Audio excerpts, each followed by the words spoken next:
Sa video na ito, ihahambing natin ang mga palitan ng crypto na Binance at Bitget. Ihahambing natin ang mga plataporma ng kalakalan mismo at kung paano sila nagkakaiba. Bukod dito, ang mga mahalagang aspeto ng bawat palitan tulad ng mga bayad sa pag-withdraw, mga pagpipilian sa pagdideposito at pati na rin ang mga bayad sa kalakalan. Titingnan natin lahat ng ito ng magkatabi.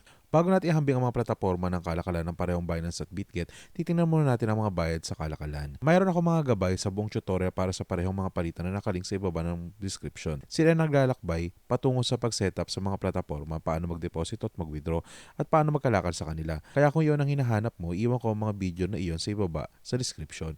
Bukod dito, iwan ko rin ang mga links para sa parehong Binance at Bitget sa ibaba ng description. Tungkol sa Binance at Bitget, pareho silang mayroong napakalapit na bayad sa kalakalan.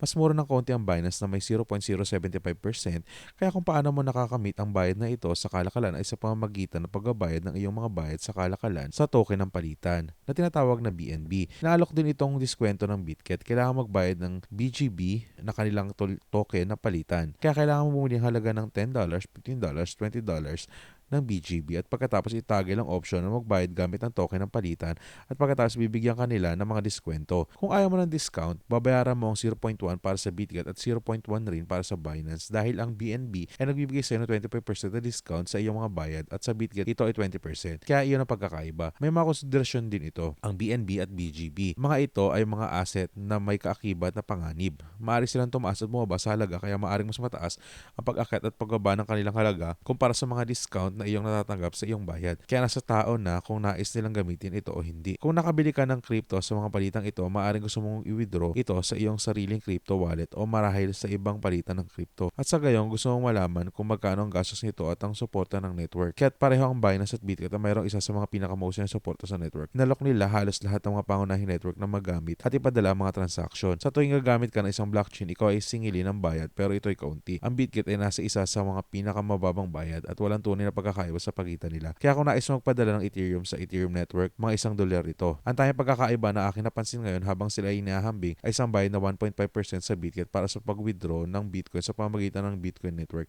Samantalang ito ay 1.46% sa Binance. Ito ay malaking pagkakaiba. Hindi ko alam kung ito ay isang pansamantalang error o isang issue sa Bitget. Ngunit karaniwan nila ito isa sa pinakamababang bayad. Tungkol sa Binance, meron din itong malalaking network support. Kaya maaari ka magpadala ng US dollar Tether sa pamamagitan ng ETH, BNB o Tron sa parehong mga palitan. Kung nais mong ipadala ito sa ibang palitan, gamitin lamang ang pinakamurang option. Meron ka rin makikita dito na suporta, kaya ang USDT ay may lahat ng mga pangunahing chains yung suportahan at sila ay magabayad sa iyo ng halos $1 o magiging 10 cents. Ganito rin sa Binance, lahat ng mga pangunahing chains yung suportahan at $1 o mas mababa para sa pagpapadala ng US dollar Tether mula sa isang palitan patungo sa iba. Isa pang mahalagang pag-iisip ay ang fiat currency on and off ramp. Kaya sa parehong mga palitan, mayroong tunay na dalawang pangunahing paraan para makakuha ng pera mula sa mga palitan ng crypto. Ang unang isa ay ang isang card. Ang pangalawa, isang uri ng transfer maging sa isang bangko, isang application na gaya ng bangko tulad ng Wires, Revolut o Advance Cash. Dito, ang mga card ay palaging mas mahal at ang mga transfer na may uri ng bangko ay palaging mas mura. Sa kaso ng Binance, ang mga credit at debit card ay isa sa pinakamura sa mga bayad, 1.8%. Ito ay konti pa rin mas mataas, ngunit iyon na iyon. Mas mahal ang Bitget para sa credit card na titingnan ko ito para sa paggawa ng video na ito. Tungkol sa Binance, maaari kang pumunta sa option ng card with pagkatapos pumunta sa Euro. Walang USD na sinusuportahan, GBP, kaya USD GBP dito. Kaya kung may card ka, maaari kang magbayad at kumita at sinusuportahan pa nila ang Google at Apple Pay. Tungkol naman sa Bitget, meron silang credit at debit card, mas mahal, sila sinusuporta pa rin sa mga deposito sa bangko para sa maraming pangunahing currency o kahit Euro GBP. Kaya kung meron kang Euro GBP, maaaring mas madaling makakahanap ng mga options sa transfer ng bangko. Maaari kang gumamit ng faster payment sa UK o SEPA sa Europa. Maaaring mas mabuting option para sa isang on-ramp kumpara sa Binance. Kung hindi na sinusuportahan ito ay nakasalalay sa iyong kinaroroonan at sa anong sinusuportahan sa iyong rehiyon. Ang mga transfer ng bangko ay palagi mas murang gastos at ang mga card ay palagi mas mahal pagdating sa mga withdrawals. Meron kang mga withdrawal sa pamagitan ng bangko sa Bitget. Para sa Binance, karamihan mga card sa araw na ito. Bagaan muli, ito ay nakadepende sa iyong rehiyon. Ngayon, titingnan natin ang mga plataforma ng spot trading para sa parehong Binance at Bitget. Unahin natin ang spot trading at saka ipapakita ko sa iyo ang mga plataforma ng futures trading sa sandali madaling kasunod. Pero sa pangkalahatan, pareho itong magkapareho. Sila ay may lahat ng mga parehong uri ng order, parehong software para sa paggawa ng mga chart at ang layout ay talagang nagbibigay daan sa iyo na piliin kung alin ang asset ang iyong tinitrade. Pinapakita nito sa iyo ang presyo na kung saan ang mga asset ay naglalakad. Pagkatapos meron ka isang screen para sa pagsasalansa ng order na meron isang panig para sa pagbili at isang panig para sa pagbebenta. Kaya maaari mong ipasok ang lahat ng mga detalye ng iyong order dito tungkol sa presyo na nais mong kalakalan. Ang halaga na nais mong kalakalan at pagkatapos ipapakita nito sa iyo ang mga detalye na iyon. Meron ka ring bukas na order at kasaysayan ng order sa ibaba. Kung titingnan natin ang Bitget, napakapareho nito. Ngayon, magkaiba talaga ang layout dito. Kung pumunta ka sa itaas sa kanan, maaari mong piliin ang anumang layout na nais mo. Kaya maaari natin baguhin ito upang halos magmukhang pareho sa Binance. Sa Binance, maaari mong baguhin ang layout sa tatlong iba't ibang mga layout din. Pero ang mahalagang feature ay ang trading view charting sa pareho. Industry standard charting, ibig sabihin nito, maaari kang magawa ng technical na analysis, gumuhit at gawin ang maraming iba pang mga bagay. Kung nais mo na karagdag information tungkol dito, iiwan ko ang mga link sa tutorial sa aking description. Mayroon tayong presyo ng asset dito at pagkatapos mayroong panig para sa pagbili at pagbebenta, maaari mong piliin ang mga asset na nais mong ikalakal dito. Kaya ano man ang iyong nais na hanapin, makikita mo ang mga trading pair. Ngayon, parehong Bitget at Binance ay nag-aalok ng maraming iba't ibang mga trading pairs. Kung ang nais mong kalakalan ay hindi sinusuportahan sa isa, maaari kang maghanap lamang ng mga suportadong assets sa parehong mga plataporma, tingnan ko alin ang suportado. Pero pareho silang magkapareho pagdating sa mga uri ng order na nagbibigay nila sa iyo. Kung paano sila nagkakalakad na lahat ng gayon. Kung nais mong karagdagang information, nasa video na nasa ibaba ang paglalarawan. Pareho nag-aalok ng futures trading ang Bitget at Binance. Ito ay kung saan maaari kang kumuha ng leverage at magkalakal sa maikling panahon. Alam ko na maraming tao sa crypto ang nais magkalakal sa leverage at gusto nilang magkalakal ng futures. Ang Bitget at Binance, ang mga plataporma ay halos magkapareho. Muli, ito ay nagmumula lamang sa ibang mga option. Halimbawa, ang produkto ba ay available para sa iyo? Ang Binance ay nagbabawal ng futures trading para sa maraming jurisdiction. Iniisip ko na mas malubag ang Bitget, ngunit kailangan mong suriin kung ang produktong available sa iyo o hindi. Ito ay eksaktong pareho sa spot trading.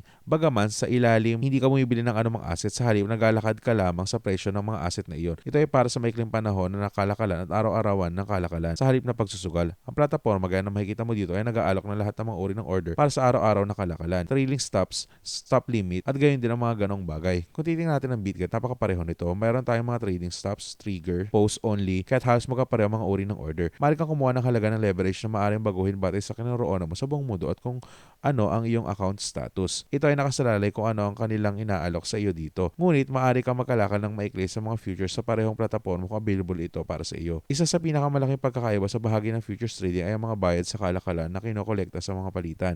Ngayon, sa bahagi ng futures trading ng Binance, maaari kang gumamit ng BNB Coin para makakuha ka ng 10% na discount sa iyong mga bayad sa trading. Sa kabilang dako, sa Bitget, hindi pinapayagan ng discount ng BGB sa mga futures. Kaya binabayaran mo lamang ang normal na rate. Ito ay nagkapagawa ng Binance ng kaunti pang mas mura sa panig ng maker at sa panig ng taker, mas mura rin ng Binance. Makikita mo pagkakaiba ng mga bayad dito. Kung ikaw ay nagtitrade ng mga 500,000, ay palaging gumawa ng liquidity. Ang pagkakaiba ay nasa pagitan ng 90 at 100. Kaya ito ay hindi talaga malaking issue. Ngunit ito ay nakasalalay sa uri ng mga ngalakal na ikaw ay. Ano ang tinutukoy ng maker at taker at bakit magkaibang mga bayad? Makikita mo dito sa schedule ng futures trade ang mga bayad ng maker ay 0.2 at ang bayad ng taker ay 0.06. Ang maker-taker ay isang paraan ng pagpapakilos sa liquidity sa plataporma. Kung ikaw ay isang taker ng liquidity, ang ginagawa mo ay kinukuha ang order ng ibang tao mula sa order book. Makikita mong order book dito mismo. Binubuo ito ng order ng iba't ibang tao na pinapakita nila sa merkado na nagsasaad na nais nilang magkalakal. Kung gagamit ka ng isang market order at bibili ka ng isang tiyak na halaga ng BTC, at bibilin mo kasama ng isang market order, ibig sabihin hindi mo pinili ang presyo, kukuha ng order ng ibang tao mula sa order book at kinukuha ang kanilang liquidity. Habang kinukuha mo ang liquidity, ikaw ay sisingilin ng mas mataas na bayad.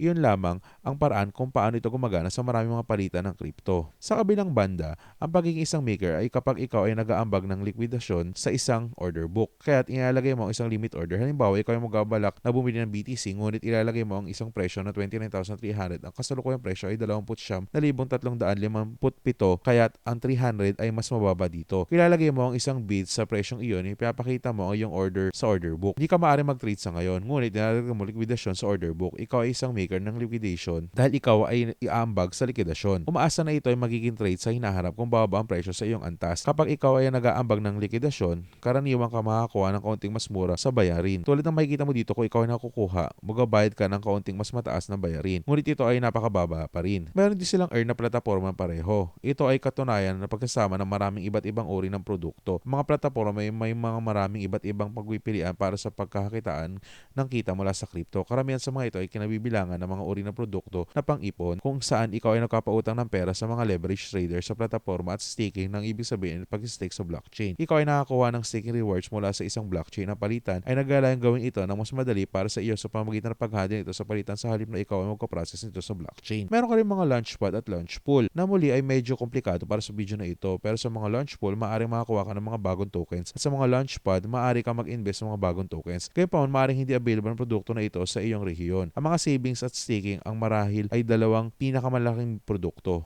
Makikita mo ilan sa mga rate para sa mga major na crypto dito. Siguro din lamang na alam mo ang mga pangyayari sa ilalim. At syempre, tandaan ang kasabihan, hindi mo mga susi, hindi mo mga crypto. Kung ikaw ay nag-aalok ng iyong mga ari-arian sa palitan na may kaukulang panahon, may kasamang panganib na iiwan ang iyong mga assets sa isang palitan. Ngunit ang mga pinakapopular na uri ng produkto ay ang pagkakakitaan kung saan ikaw ay kumikita ng kaunting kita at staking kung may available na staking crypto. Ito yung kapahintulot sa iyo na mag-stake ng mas madali kaysa sa ginagawa ito sa blockchain. Para sila nag-aalok nito, medyo malakas ang kanilang mga alok sa mga produkto. I would say Binance probably has a little bit higher up an earned platform than BitGet. Both of these exchanges also offer trading bot platforms. Actually, may mga robust in terms sa kanilang mga ino-offer. Pareho sila sa trading bots a lot recently with many more bots available. Kahit mayroon kang simpleng bot tulad ng DCA o Auto Invest, kung saan maaari kang mag-set ng mga automatic order na bibili at magbebenta ng isang cryptocurrency. Sa parang ito, maaari kang mag-average ng halaga ng dahan-dahan kung nais mo at hindi mo na kailangan gawin ito ng palaging manual. Pagkatapos pumunta ito sa mga spot grids at futures grid na medyo mas spekulatibo at nangangailangan ng mas aktibong pamamahala, ang Binance ay may malalaking bot trading platform. At may iba't ibang uri ng mga bot na maaari mong gamitin. Makikita mo rin ilang mga estratehiyang kamakailan lang ay nagtatrabaho. Ang BitGet ay ang napakasamang plataforma dito na may feature na auto-invest. Pagkatapos, mayroon kang mga spot at futures grid kung saan maaari kang pumili ng isang asset at bibili at ibebenta sa grid sa loob ng panahon. Meron din silang iba't ibang uri ng mga advanced na bot na kinabibilangan ng mga iba't ibang mga estratehiyang pangkalakalan na maaari mong gamitin gamit ang bot sa halip na subukan gawin itong ng manual. Pero muli, ito ay labis na marami para sa video na ito. Iniwan ko ang ilang mga video tungkol sa mga trading bot at kung paano gumagana ang mga link sa ibaba. Iwan ko ang mga link sa ibaba para sa parehong Binance at BitGet kung naghahanap ka ng bonus sa deposit at pagtitrade. Gayon din, ang mga nakakatulong ng video guys ay nilista ko rin doon. Ako si James ng Money CG. Salamat sa panonood at see you sa susunod na video.